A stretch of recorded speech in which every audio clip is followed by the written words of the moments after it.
మీ business ఏదైనా మీ ఊర్లో promotion చేయాలంటే అది సుమన్ టీవీతోనే సాధ్యం. ఇప్పుడే సంప్రదించండి. Welcome to Suman TV. This is Satyam Prasad. ఈ రోజు చిత్తూరు మున్సిపల్ కార్పొరేషన్ కార్యాలయంలో బీసీ కార్పొరేషన్ సంబంధించి రుణాల మంజూరుకు ఎంపిక ప్రక్రియ జరుగుతోంది. ఇందులో భాగంగా నేషనలైజ్డ్ బ్యాంకర్స్ అందరూ కూడా ఈ మున్సిపల్ కార్పొరేషన్ రావడం జరిగింది. లబ్ధిదారులను వాళ్ళు ఎంపిక చేసుకుని దీనికి సంబంధించి మున్సిపల్ కమిషనర్ కు ఆ లబ్ధిదారుల ఎంపిక పత్రాలను కూడా వాళ్ళు సమర్పిస్తారు. ఆ తర్వాత మున్సిపల్ కమిషనర్ ఎంపికైన వాళ్ళందరినీ కూడా ఈడీబీసీ కార్పొరేషన్ కు సబ్మిట్ చేయడం జరుగుతుంది.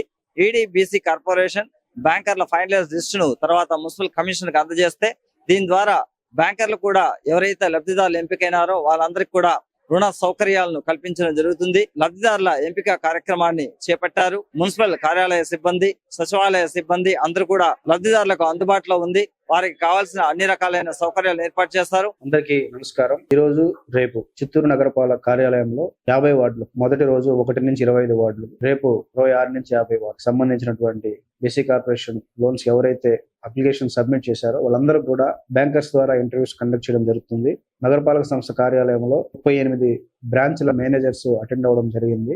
ఈ రోజు ఒక 1100 మంది, రేపు ఒక 1100 మందిని స్లాట్ చేయడం జరిగింది. మొత్తం 2200 మంది లబ్ధిదారులకు ఇంటర్వ్యూస్ కండక్ట్ చేయడం జరుగుతూ ఉంది. ఈ ఇంటర్వ్యూ ప్రాసెస్ ద్వారా అప్లికెంట్ యొక్క బ్యాంక్ ఫైనలైజ్ చేయబడుతుంది. బ్యాంకర్స్ కూడా ఎలిజిబిలిటీ నామ్స్ మేరకు అప్లికెంట్ ని సమర్పించడం జరుగుతుంది. ఆ కమిటీ ఆధ్వర్యంలో ఫైనలైజేషన్ ఆఫ్ లిస్ట్ కూడా చేసి ఈడీబీసీ కార్పొరేషన్ వారికి సబ్మిట్ చేయడం జరుగుతూ ఉంది. అలాగే వచ్చిన వాళ్ళకి ఎటువంటి ఇబ్బంది జరగకుండా ఇక్కడ షామియానాలు ఏర్పాటు చేసి, అలాగే వార్డ్ వైజ్ గా సెగ్రిగేట్ చేసి సీటింగ్ అరేంజ్మెంట్స్ చేయడం జరిగింది. డ్రింకింగ్ వాటర్ ఫెసిలిటీస్ కూడా ప్రొవైడ్ చేయడం జరిగింది. కాబట్టి ప్రజలందరూ కూడా ఎవరైతే అప్లికేషన్ సమర్పించారో వాళ్ళందరూ కూడా బ్యాంకర్స్ ఇక్కడే ఉన్నారు కాబట్టి ఇంటర్వ్యూ ప్రాసెస్ లో లబ్ధి పొందాలని అందరికి కూడా రిక్వెస్ట్ చేస్తారు.